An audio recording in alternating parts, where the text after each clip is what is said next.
So good evening, everyone. I'm happy that you are with us tonight.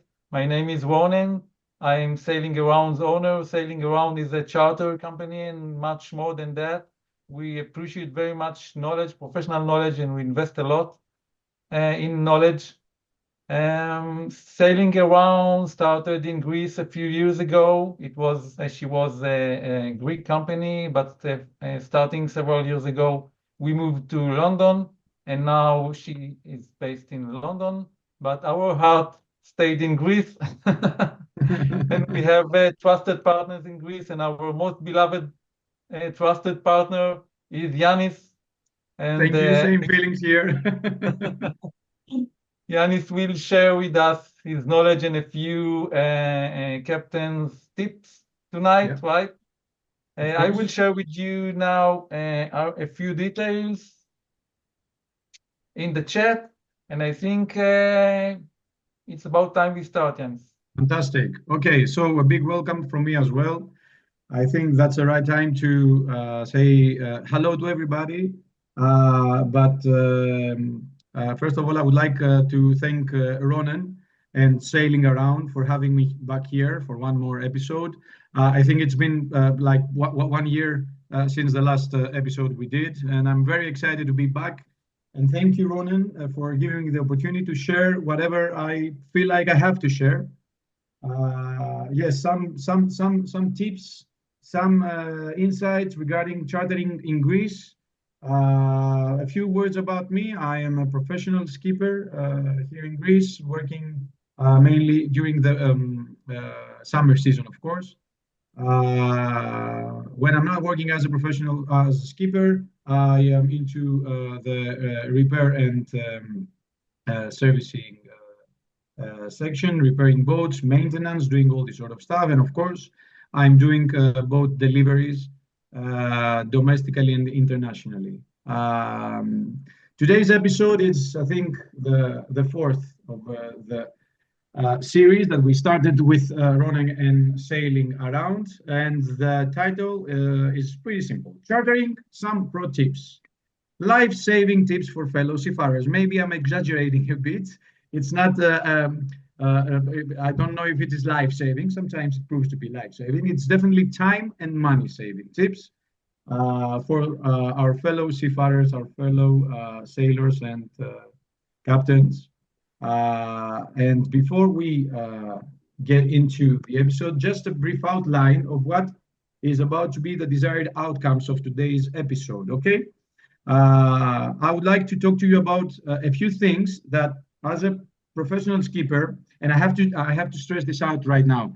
What actually signifies, let's say, a professional skipper from a seasonal charter is the fact that we do actually the same thing, but we do it so many times, okay, in a row, that we experience things again and again and again and again. And as in every kind of industry and every kind of job, this is what actually is one of the fundamental things that build experience. Okay, so I'm going to share my experience from my own, like let's say my own point of view.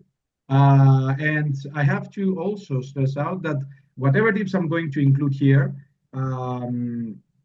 are things that are being addressed to everybody, no matter how experienced you are or not experienced. Okay, if you are a professional, if you are an enthusiast, seasonal charterer, as I said, this is for everybody because for me, I think that most of the times, the most silly and crazy things and mistakes tend to happen from the more experienced sailors, and I'm including myself, of course, and other professional skippers as well. So it's good from time to time to go back to the basics and review some stuff. This is actually, in essence, let's say, the background of today's episode and what I had in mind when I was designing that. So we have to actually start from getting to know how to do a proper check-in the right and safe way, and often overlooked part of our chartering experience, which most of the times is going to determine whether or not we're going to have a smooth sailing experience. And I'm going to get into that more later. We're going to learn how to deal with common issues that take place in the marinas. Briefly talk about some mooring strategies that I find very, very, very useful. I'm going to give you some information about local authorities, what to expect, what not to expect from the local authorities, and some common incidents that I tend to see again and again happening. Hopefully, with some tips we're going to share here, we're going to improve the anchorage skills, especially when we visit anchorages. Going back to the basics, as I said, when it comes to sailing, in order to enjoy our overall sailing experience, okay? I'm gonna tell you a few things also about the weather and how to read it more efficiently, okay? And I'm going also to share in the end some tips for a hassle-free and fast checkout procedure. Same thing as the check-in, but in reverse motion, let's say, okay? So let's begin. Part one, the check-in procedure. I have a very, very interesting title, but it wasn't there before, okay? This is something that we tend to hear every time a chartering trip comes to an end. It wasn't there before, but chances are it was there before, but you didn't, or we didn't see it. What I'm trying to say here is that the check-in procedure is very, very, very important, because during this procedure, you make sure that you leave the marina with a fully equipped boat, and you know exactly what you're taking with you out there in the sea. It's going to save you time, it's going to save you money, maybe, but for the most part, it's going to make sure, if you do this check-in procedure correctly, that you're leaving the marina with all the necessary and not only the necessary things. In another way, you're just making sure that what you paid for, okay, is on the boat and you're going out there safe and sound. Right, so the first thing that you have to do, and I'm quite sure that most of you know about that, is make a thorough inspection of the boat. I'm talking about the interior and the exterior, sorry, and the interior as well. Look for chips, scratches on the gel coat, especially at the corners of the boats or the swimming platforms, okay, where they're more vulnerable, let's say. Check the railings, okay? A loose railing can be very, very, very common thing, okay, to experience, but it's also a very not good thing for safety, of course, right? Check the bimini top, the spray hood, all right? You have to make sure that all the fabric is okay, no damages over there. These are things that are very, very sensitive and tend to be overworn by previous charterers. So you don't want to be the one who's going to pay for the mistakes of the previous ones. And trust me, you know very well that these are boats chartered for the whole season. The season here is at least 16 to 20 weeks.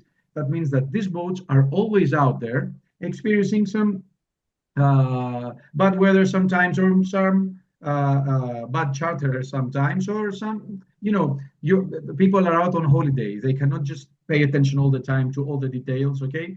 But you don't have to be the ones who are going to compensate for everything. Check for the gangway, especially if it's an electrical one. They tend to fail sometimes. And of course, if you run out of a gangway, you run out of methods and ways to get out to the islands that you're going to visit, right? And of course, the bumpers, the fenders, make sure they're plenty enough and they're in good condition, inflated, and everything is correct. The instruments, the navigation instruments, whatever electrical instrument is inside the boat, it has to work properly. If you think that the screens are faded or the maps are outdated, you have to refer that. I'm gonna say a few things to whom you are referring things and when and why, okay, later on. The windlass. These are actually the parts of the boat that tend to be more used and stressed. The windlass, the chain, the anchor, very important. This is your brake, right? This is the brake of the boat. It has to work correctly. And we see many times that things may fail. Ropes, make sure they bend correctly, okay? And of course, if you have time, this is something that I always urge my friends and people that I know that are chartering boats to do. By the time you get out in the marina, even if the air is light, which is actually more preferable, just open the sails to immediately inspect if there is anything going wrong with them, because the closer you are in the marina, the more chances you have that you're going to have your sails repaired in case there is something serious happening with them, of course, right? Inside the boat, loose door handles and faulty lights, the most common problems inside the boat. All right. And of course, make sure that the accessories that may sound not very, very important to you, like the curtains and the blinds, but they're going to be very, very important if you want to get some good quality sleep, that everything is working correctly. Use your camera. Everybody nowadays is equipped with a cell phone with a good camera with a good analysis. Okay, so use your camera to film the boat and have evidence of whatever is happening at the time that you're filming it. I'm not talking about exaggerating things or getting things like to the extreme, but these are things that people often overlook. And when they get back to the marina, there are some misunderstandings that take place. Nobody really wants to do something like to experience something like that. And in at this very moment, I have to say that these boats are provided to you by boat operators. They have their boats in the marinas and the bases. There are people working, trying to prepare them. But you can understand that when you have like 25 boats to deliver from Friday night to Saturday afternoon, we are human beings. People there are human beings as well. Something may slip out of their attention. It's this moment when we get in between the boat and the personnel, and we try to kind of fix things a little bit for our own sake, right? Inventory list. The inventory list, most of the times, the boat operator companies provide you with a printed inventory list, and you can use a simple pen and the inventory list and make sure that everything that is written there is included in the boat. Of course, life jackets and life-saving equipment. I mean, this is the first, but you have to pay attention where they are, okay? I think that this is pretty much standard for everybody. Maps, Waters Pilot books, we may have all these super fantastic and updated applications nowadays, but it's always good to have this kind of old school. Maybe I sound too old-fashioned here, but they have very, very useful information that sometimes they prove to be more accessible compared to the applications. And you know what? If anything else fails, we still have the sails and the books and the charters and the maps, right? Cabin and bed related accessories. I've seen this happening too many times. People leave the marina, but they don't have enough bed linen and stuff. And this is not going to provide for a very, very comfortable sleep. Tools, often overlooked. Make sure you have some basic tools. If they don't provide you with some, ask the people in the marina, hey, come on, just give me a screwdriver or a hammer or something for basic fixes. Always they are very useful. Kitchenware and tableware. This is where the enough wine glasses for the crew goes for, right? Kitchenware and tableware. Make sure you have enough wine glasses for everybody. Check your gas cylinder. Most of the boats are equipped with two. Sometimes, most of the times, both these gas cylinders are full, but you never know if you're going to run out of gas. I don't know if you have a chef on board. This is definitely something that you have to look for. Boat papers and charter party papers. Make sure you know where your papers are. Of course, your broker, for example, Ronan here is going to take super good care of all the paperwork and everything. But the end user is you. So make sure you have all the necessary papers. And of course, you know what you are signing for. Okay. Now, in case you find something happening or missing or something is not looking really good, immediately call the office or everyone or anyone who might be in charge. And talking about calling and communicating, this is the right time to talk to you about the absolute necessary phones that you have to always carry with you. If this phone number list is not printed already inside the boat, ask for the following numbers. You have to know the base manager number, okay?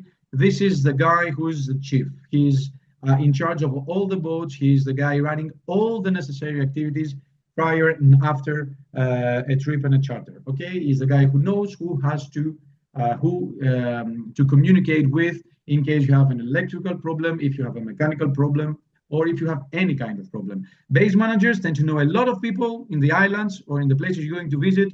So this guy is a good resource of contacts, okay? Sometimes in bigger boat operator companies, there is also a specialized technician, chief technician of the base. So if there is a guy like that over there, you just take his phone number and never phone the base manager for technical problems, okay? You call this guy. If not, you just call the base manager. It's always good to know the numbers of the Hellenic Coast Guard and more specifically, the local numbers. I mean, the Hellenic coast of the island of Syros or the island of Santorini, provided that's going to be still there in the summer, right? Okay. Why? Because the Coast Guard is always very, very, very useful and helpful, not only in the case of an emergency, but as a provider for information as well. Okay, is the regulator of the Greek waters. So it's good to know beforehand what are the numbers. And of course, I'm quite sure everybody is planning an itinerary, is designing an itinerary. You know where you're going to, which places you're going to visit. So why not have all these numbers handy? Now, another kind of institution that operates in the Greek ports, marinas, okay, it's more like ports rather than marinas, most of them, is something that is translated into local municipal port organizations. In Greek is simpler, we call it limeniko tamio, and it literally... Much simpler. it's just two words, right? It's two words, and it literally means the guys who are in charge of collecting the fees. Okay? It's not a part or a branch of the Hellenic Coast Guard. It's a branch of the local municipalities, okay? This is why local municipal port organization is the official name. These are the people who are going to provide you with the necessary power and the necessary water in case you find a place in a Greek port, okay? And they're going to collect the fees for the night and provide you with all the necessary information. And of course, know the VHF channels of the places that you are visiting. It may sound old school like the Greek waters pilot, but it's always up to date. The VHF is the safest method to communicate in case you need it, okay? So very, very, very essential contact list. Keep this information and make sure you have these numbers always available and handy, okay? Now, part two, the marina drama. Okay, Ronan, I think when we first, I first showed you this presentation, I told you, and I'm going to share it with our participants. Is this too much of a picture? Is it too drama? Yes, it is. Yeah, it's so depressing. I'm not trying to provoke any feelings. No. I just want to play with you. Anyway, marina drama is the second part of our today's episode.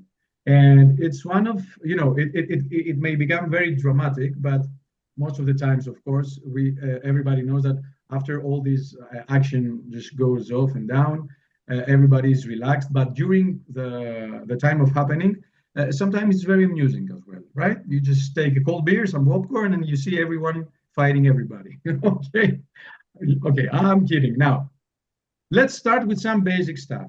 Okay, there are some certain things that we have to take into consideration when we enter a marina. And let's begin with a nice video of how not to enter a marina, and I'm going to elaborate on that.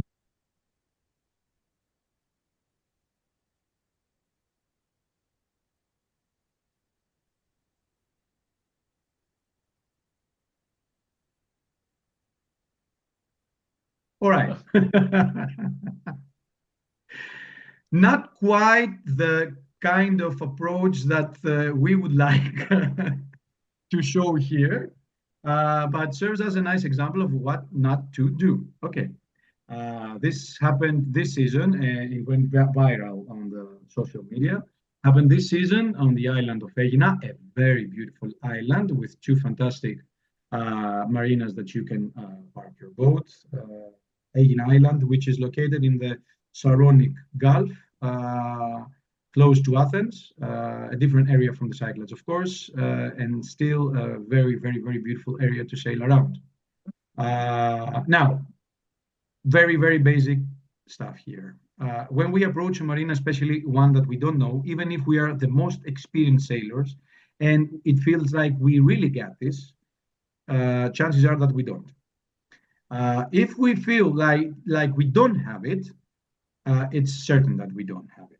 What I'm trying to say here is that being too confident is the same thing with having no confidence at all. We are always always have to be very, very, very careful. Unknown waters for the newcomers, okay? There are a few things that I'm going to talk about, especially regarding the neighbors and the voices and all the screaming and stuff.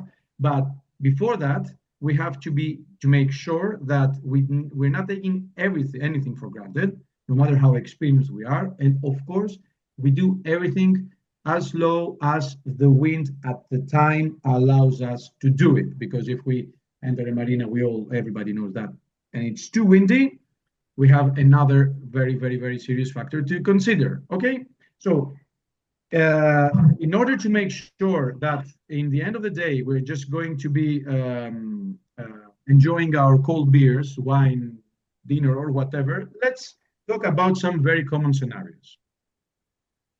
When it's too tight, this is a real picture from the island of Spetses. You can see all these boats stacked here, taken from a friend of mine. I think that my catamaran is either in this lane or I don't even remember. So the guy just took the picture with his drone, shared it with me. He was like, I'm not quite sure if the land of Spetses is going to be holding for the next seasons if you keep doing this thing, right? Too much effort put on the island. When it's too tight, my first rule of thumb, okay, is search for a different place. Okay, I know you wanted to go to this island this evening, and you were really planning for doing so, and you cannot miss it, and it's just these things don't happen every day, and blah blah blah. Okay, I understand everything. There are always alternatives, and anchorage near the port. Then you can utilize the dinghy, right? Or just change the plans for the night, go to a safe anchorage and enjoy the night below the fantastic, beautiful stars of the fantastic Mediterranean Greek summer sky at the night, right?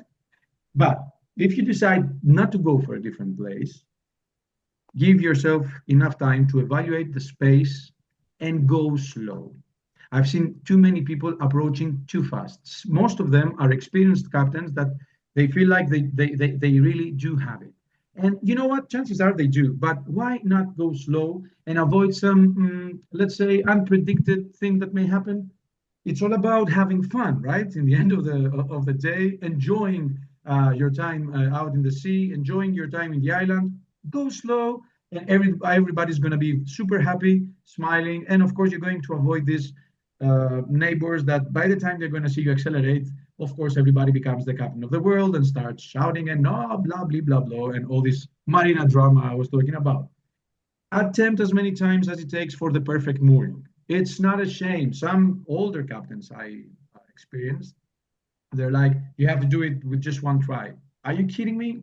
Not even, I don't know, Rolling Stones just did it with one take. They recorded again and again or anyway, they were super talented. Maybe it's a wrong example. Okay, this is my background as a musician now. Anyway, make sure you make the perfect mooring, even if it takes 2 or 3 times to approach. I'm quite sure that someone's going to be in the marina. I mean, professional skippers, we always run to help other guys, right?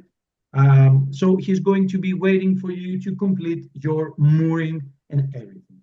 The perfect mooring, okay, perfect is a bit exaggerating, but what I'm trying to tell you here, to actually stress out here, is that it has to be perfect in the way that you are super certain that you have the correct amount of anchor down there, okay, and you have your lines to the shore correctly put, and everything is going to guarantee for a fantastic and careless night on a beautiful Greek island.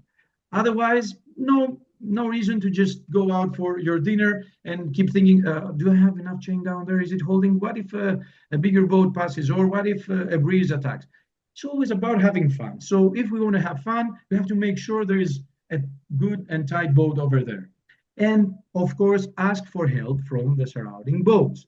One thing I like doing when I approach, okay, it may sound like a cowboy sometimes, but I do this to gain the attraction of the surrounding boats. This way, not only I'm just making sure I'm going to have help for my mooring maneuver, but I'm also giving the other boats their rightful chance to defend their boats in case I do something wrong, right? In the end, they're going to appreciate you. If they don't help you, I'm not going to go further into that. This has happened a lot to me. It's not a very good practice of very good seamanship. This is the only thing I'm going to say. But anyway, always ask for help. It's good, right? Now, if it's too open, most mistakes I've seen happening is when we have so much space. Sometimes people, human beings, need borders. You know, they need margins. You name it. And when you don't really know how to make the most out of it. And I've seen too many wrong things happening. For the first, take your time. Nothing to stress about. You have enough space to think about it. Okay, don't just spend all the whole day thinking or designing your maneuver. But anyway, take your time, okay, and try to be how do we say that? Polite for the next boats that are going to come, which means don't just go and drop the anchor like, okay, we have space, just drop it, gonna hold somewhere, and then slowly go all the way to the back. No, pick a spot right next to a boat. Sometimes some very not, let's say, good willing neighbors are going to go like, you have so much space and you just came onto my boat. Yes, because we are not alone out here, okay?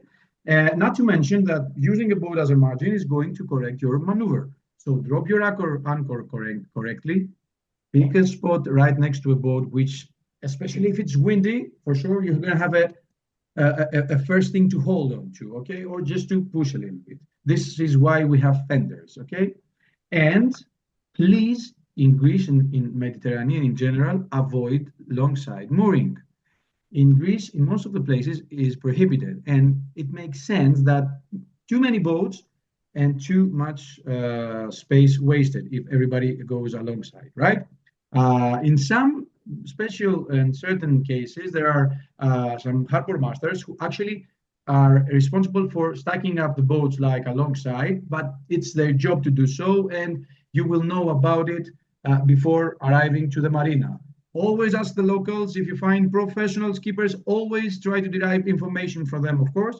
And of course, you have all the applications like Navily or Navionics, full of this sort of information. Now, anchor crossing, happy neighbors. What if everything goes wrong? One of my favorite ones.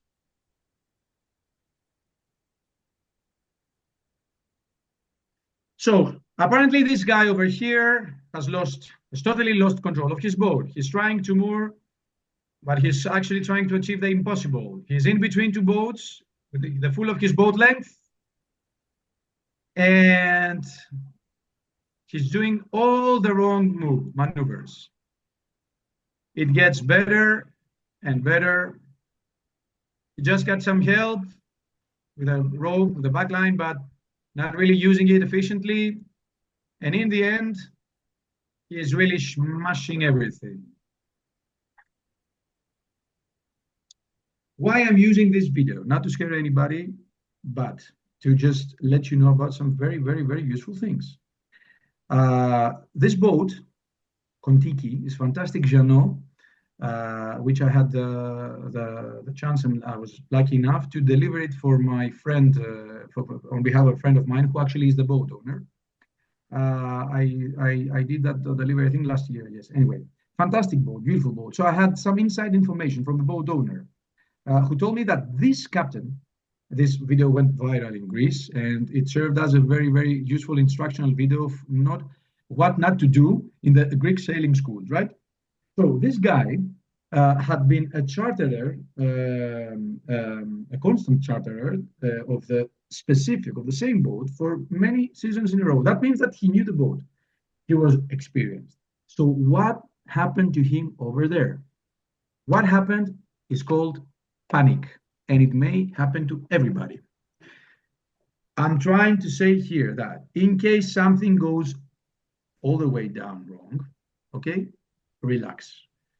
Give yourself a few minutes, and this, if not any other moment, is the right one to start listening to the rest of the people. Of course, I know that too many noises create too many tension and too many stress, right? And too much stress. But I think that this is the right time that you will start, you have to start listening to your crew. Always have a prepared crew. I'm going to get into that in the next slide. And to the people who are really most probably most aware of the situation compared to you. It has happened to me as well. Uh, Thankfully, it didn't involve this kind of, of panic here, but it can happen to everybody. This is from Ermioni, a fantastic place in Peloponnese, a very nice and beautiful small fisher town, okay, with amazing tavernas, very, very nice food. Sometimes it gets this breeze that is coming, getting the sea, the water all the way into the port. And this is something that can happen very, very regularly. So instead of dealing with that, we're going to say a few things about how to deal with situations like this, because it is all in the end about getting off the boat and going to the taverns, right? If I'm not mistaken. So a few rules that I consider golden ones in the marina. The importance of psychology. Don't panic. But even if you do panic, I repeat, you just take for a few seconds, 2 seconds. It's not going to be the end of the world. Just 2 seconds. Immediately try to relax. And instead of doing things that are going to get things worse, relax. Don't push your throttle and start maneuvering your boat with the assistance of the other boats, and listen to the people who have a better view and vision of what is happening. When to listen, when not to listen to the neighbors. It's very obvious. You've been in life before. It's not the first day you arrived on this planet, so you can actually know who is the good guy and who is the bad guy. The bad guys are the ones that they don't want you to touch their boat, not even with the fenders and the bumpers. They're not going to help you with the mooring. They're going to be always complaining about you're too close, you're too fast, you are too of something, I don't know what. But also there are people who are going to address to you, especially the skippers, the pro ones. We are always approaching, and when we see something like that happening, we're like shouting, I'm a pro, relax, I'm here, we're going to do this together. So in the end, you're going to be mooring your boat nice, efficiently, and safely. Always try to be patient and understanding, especially with the neighbors that I mentioned before, the bad ones, all right? The ones who are always looking for a fight. Now, sometimes you may experience an anchor crossing, which means that your anchor may be crossed by another boat. Most probably, he didn't want to do that, okay? And in busy ports, this happens, I mean, all the time. It's too much drama for something that is so regularly happening, okay? If your anchor is crossed, cooperate. Most probably, you're going to ask for the guy to leave as early as possible, and then he's going to take his anchor, and nobody is going to, he's going to leave the marina without even a scratch. If you have crossed an anchor, chances are that the neighbor is going to be super mad because you're just ruining his holiday in all these scenarios and stuff. Keep it calm, keep it low. Promise him that tomorrow morning you're the one who's going to leave as early as he wants, okay? Even 5:30 in the morning. Chances are not even him is going to be awake by that time. But it's okay. Just give him a number. Okay, a time, right? It's always nice to give them an as early as possible time. Now, have a well-prepared crew with assigned roles. This is super important. Even if you don't have all these super experienced people on the boat, it's very important to have at least two. For me, it's ideally it's 3 people. 1 at the anchor, 2 back at the ropes, okay? Make sure you have prior to your trip, agreed upon all the, how do we say that? The gestures and the things you're going to say in the orders, okay? What this means, what this means, what this means, what this means. You just have to invent or use your own code, which is going to be straightforward and understandable under any circumstances. Not to mention that part of the fun is having people feeling as they are part of the whole experience. Okay, now a funny story that happened this year was a married couple, a very sensitive subject. Okay, the guy was steering, the woman was in the front, in charge of the anchor. They had this microphone and all this sort of stuff, and they were still shouting to each other. Okay, the volume was just maximizing through the speakers and everything. Okay, so you don't have to stress anyone. Respect the rest of the crew. Have them well prepared.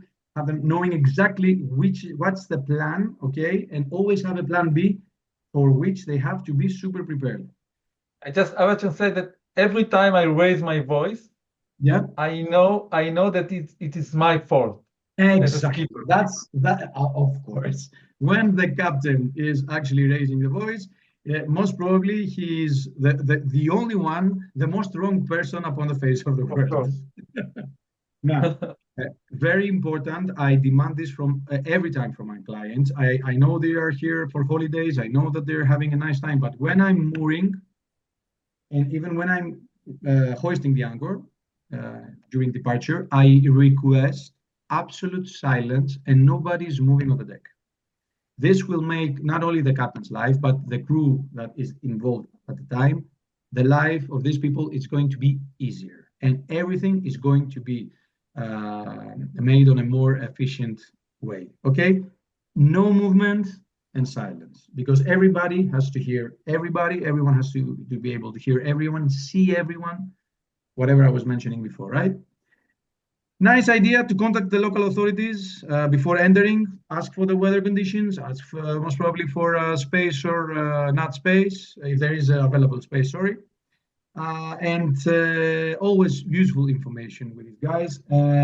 What to expect and not to expect from Greek ports, very, very, very fast, very simple. Not all the marinas have electricity or water. Some may have water, but not electricity, or electricity, but not water or whatever. So be well prepared for scenarios like that, and make sure you use efficiently the water tanks, your power. Be gentle with your batteries and everything.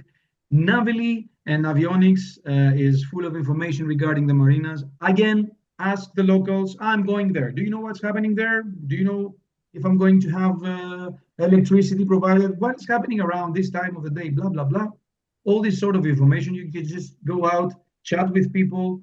In Greece, we have a very nice reputation regarding hospitality, and we, most of us, not all of us, of course, okay, but most of us like helping and providing information. Use your social skills, okay, guys? The anchorage, a very, very, very, not misleading. How do we say that?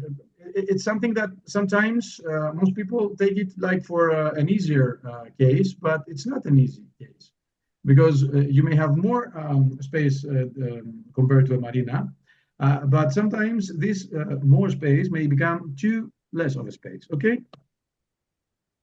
Which means that when we are approaching an anchorage, we have to determine where to drop the anchor. The anchorages during summertime in Greece may get as busy as the ports. It's always better to start early, okay? Don't tell the others because everybody's gonna be starting early. But it's always better to start early, okay?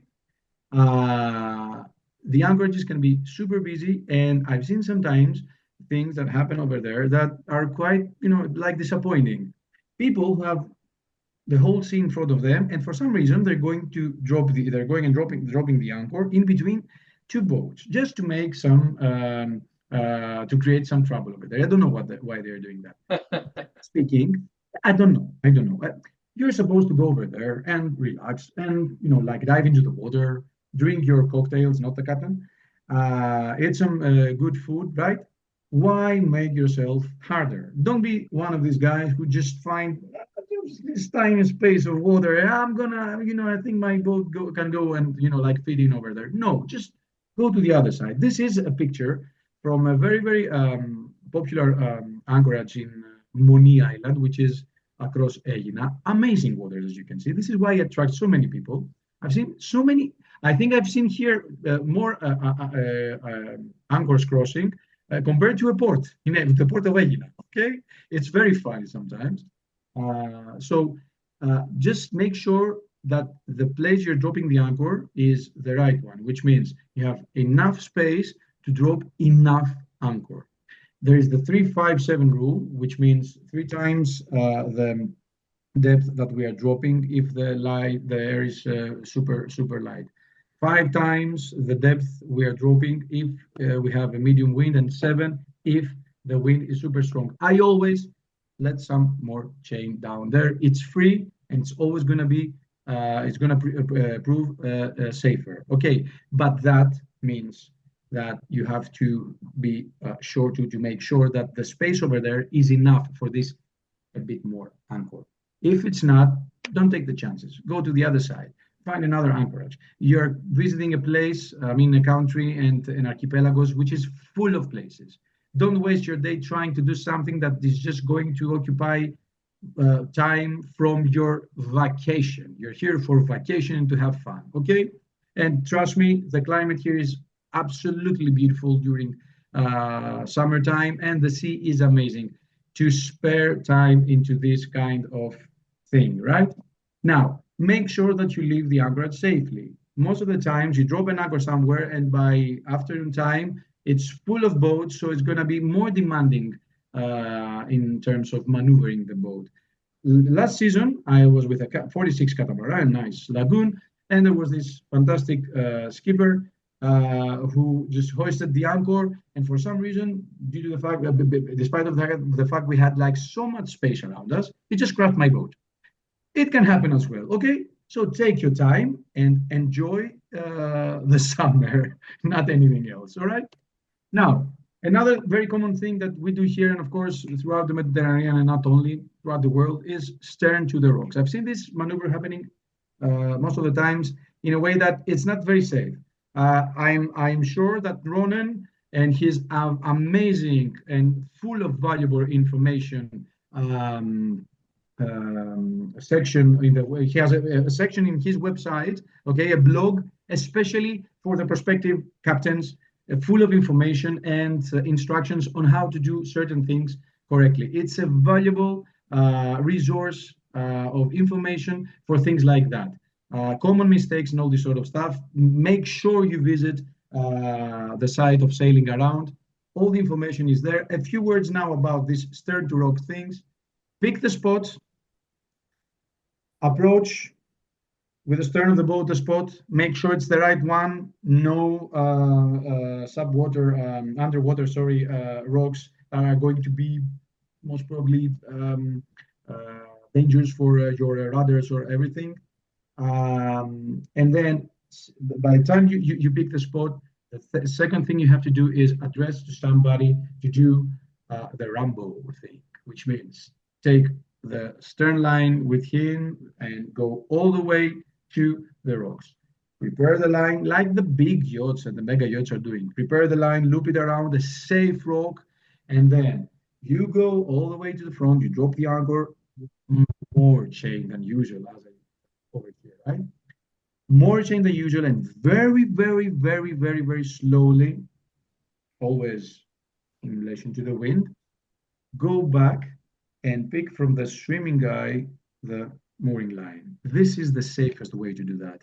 Instead of just dropping the anchor, approaching the rocks, not knowing what is happening on the shallow waters near the rocks, not knowing if the swimmer is going to need,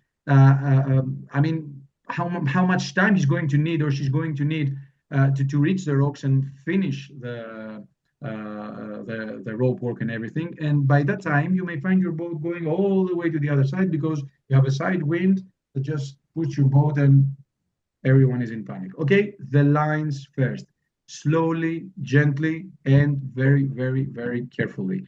And for me, after finishing this maneuver, you have just created, as you can see on the back of this catamaran, your personal and super exclusive swimming pool in fantastic waters, and spend a fantastic evening and night over there an experience that everybody has to live, right? I think Ronen. As you said, and we have the guidelines step by step in our professional sailors page. So, part 4, approaching the end of our episode, not the last one, but it's the 4th part, and it's sailing smart. A few basic things. I'm quite sure that everyone here knows his sailing and knows his techniques or hair techniques, and I'm quite sure that we don't have to talk a lot about it, but just let me remind you a few things that we tend to forget. Reefing and how important is to reef. Okay, guys, we're not out here racing. We're just doing yachting.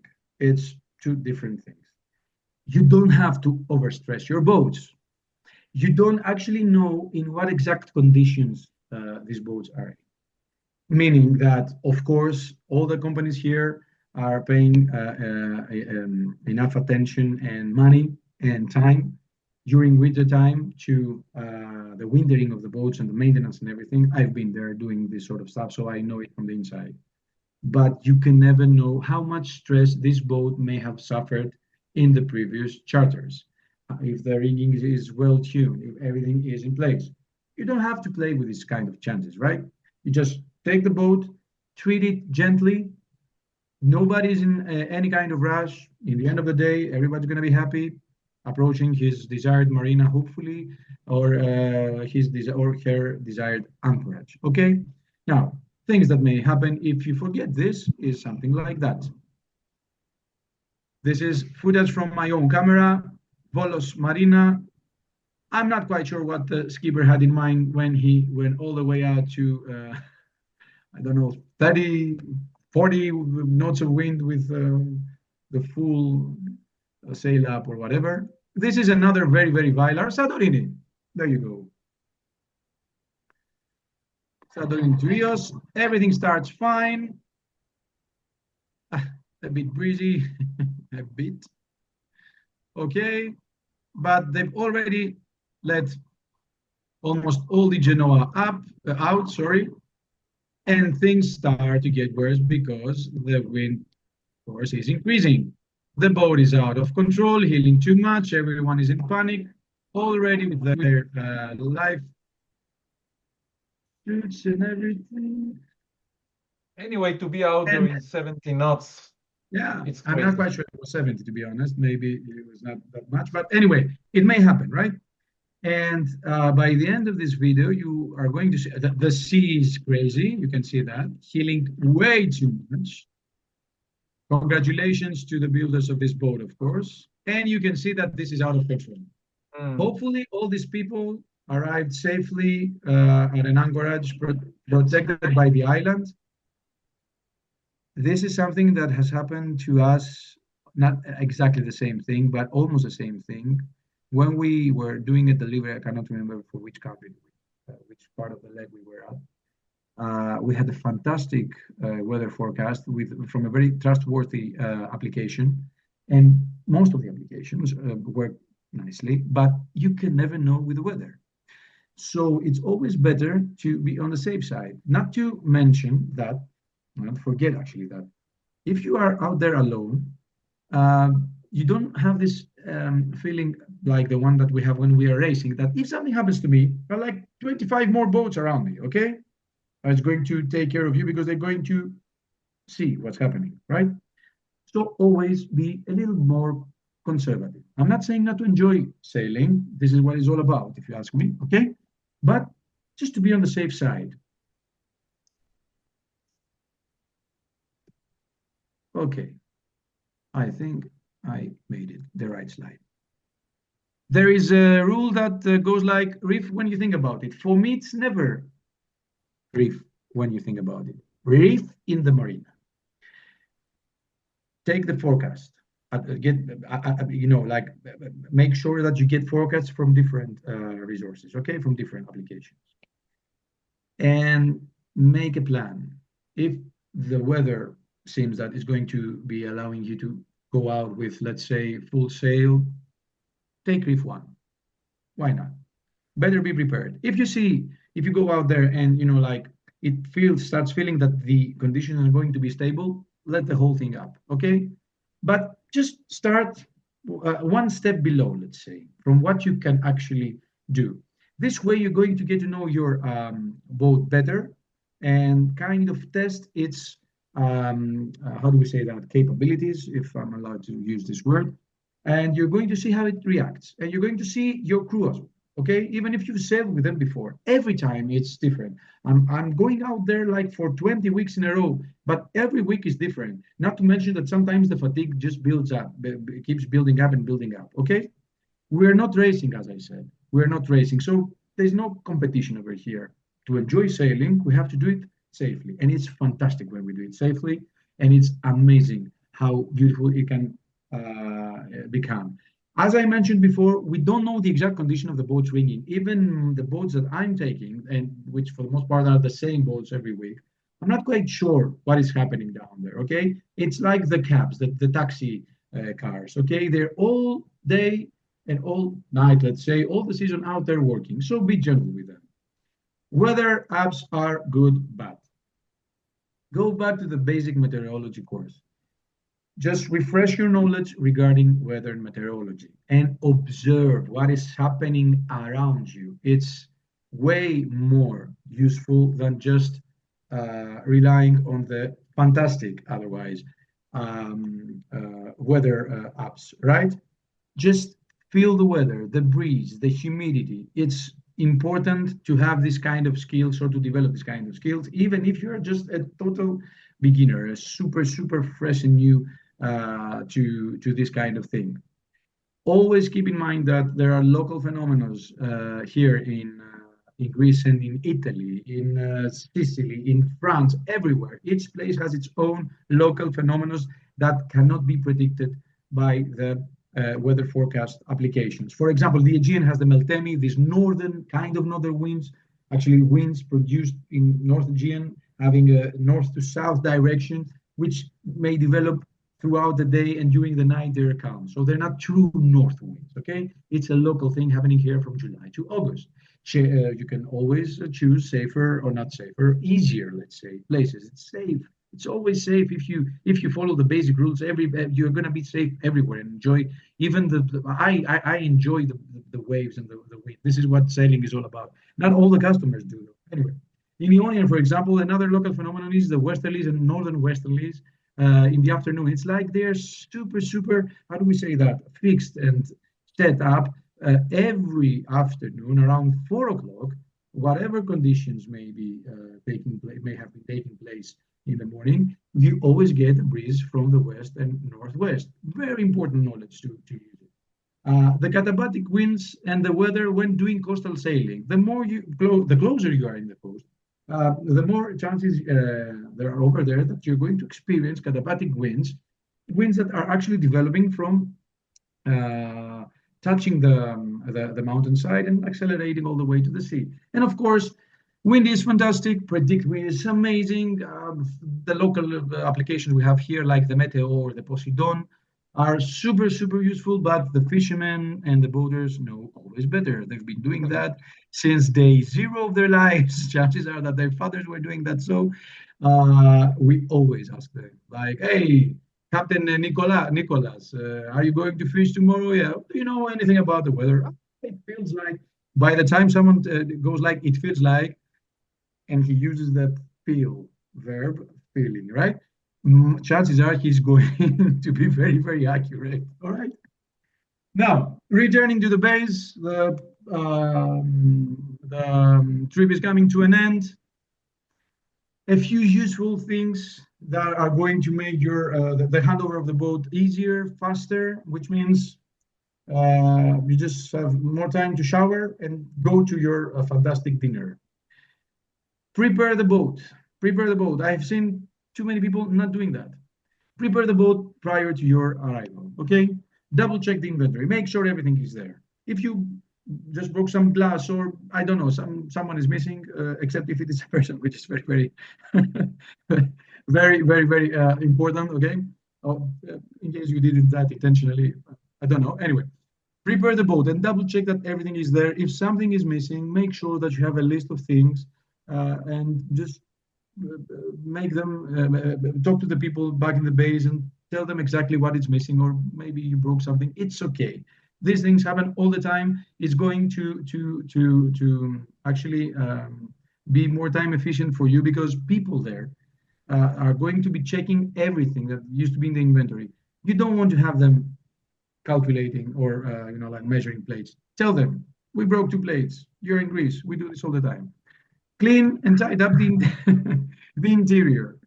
Okay, clean and tied up the interior, which means that except for preparing all the interior and all the rooms that are going to be checked from the people for the people who are going to do the checkout inspection, and you're going to make their life easier. One more thing that I've seen happening is that it's your personal things. You don't want anybody get inside and like getting to see your personal stuff, right? Okay, it's your stuff.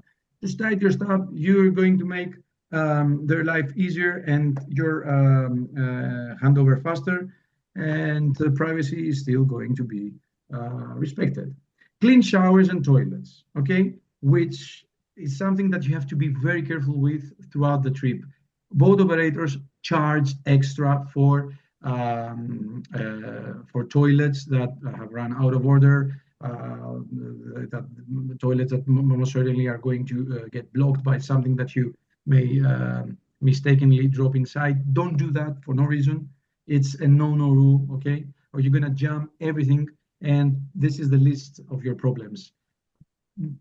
There is a lot of things that can happen from a jammed hose over there, okay? So clean them, have them ready for them to expect them, and they're gonna do this fast, and you're gonna get to your dinner, as I said, faster. Contact the base manager before entering the marina. This is the right time to phone the guy and make sure you have a spot, make sure your spot is there, waiting for you. People will be waiting for you, especially if it's windy. It's gonna be super easier for you. If you feel that you don't have it, especially if it's windy, and in the marina, especially in Alimos and Elabrion, here in Athens is super tight. Always ask for help. You can call them and have them coming out with a dinghy assisting you getting the boat inside. They will prefer and super appreciate that instead of having their boat damaged. It doesn't mean that you're not capable of doing that, but why not use this kind of service if you can, in case you think that you're tired or whatever, okay? And choose wisely the time of your return. Most of the action is taking place between 4 and 5 in the afternoon. It's okay, you're gonna sacrifice 30 minutes or 45 minutes from your last swimming stop, but you're not gonna be waiting, like, believe me, even 2 or 3 hours before your boat is checked out. I mean the technical checkout, because the checkout normally takes place the next day, and you don't want to wait that long. Of course, you're going to spend your last night in the marina, but why have to wait for such a long amount of time? By the way, this is one of the advantages of small marinas. Yes, Sometimes yes, yes, and they may be lacking some features like too many services or whatever, but for sure they are quieter and faster in all sort of means, right? Okay, enjoy your dinner is the last instruction. Plenty of food choices in Greece. And I think that this was all about it for today. The conclusion is going to be something like that. As I told you in the beginning, all the tips here are for your own, of course, safety, and for your own and maximizing your let's say your pleasure time here in Greece. Okay, not only Greece, they apply throughout the world, of course, but I'm talking on behalf of the country I'm from and I'm working in, right? So these, I think, that are some basic, very useful stuff that you should keep in mind to make your traveling here safe, efficient, and enjoyable. Okay. I wish to all of you to have, like we say, first season following wins when you come here in Greece. And I hope that all of you is going to visit Greece and charter a boat. You're very lucky because you are attending a show provided by a fantastic agency. And I'm not just saying that because I'm being hosted by Ronan and sailing around, but because I know what kind of job they're doing. And I wish to all of you a nice rest of the winter. And I am expecting you here in Greece to meet in person and sail together. Okay, guys, thank you very Wow. much for doing the show. Thank you, Ronan, once again for having me here and giving me the Thank opportunity you. to do things. Thank you, Christopoli, Yanni. Thank Bye, you very Παρακαλώ. much.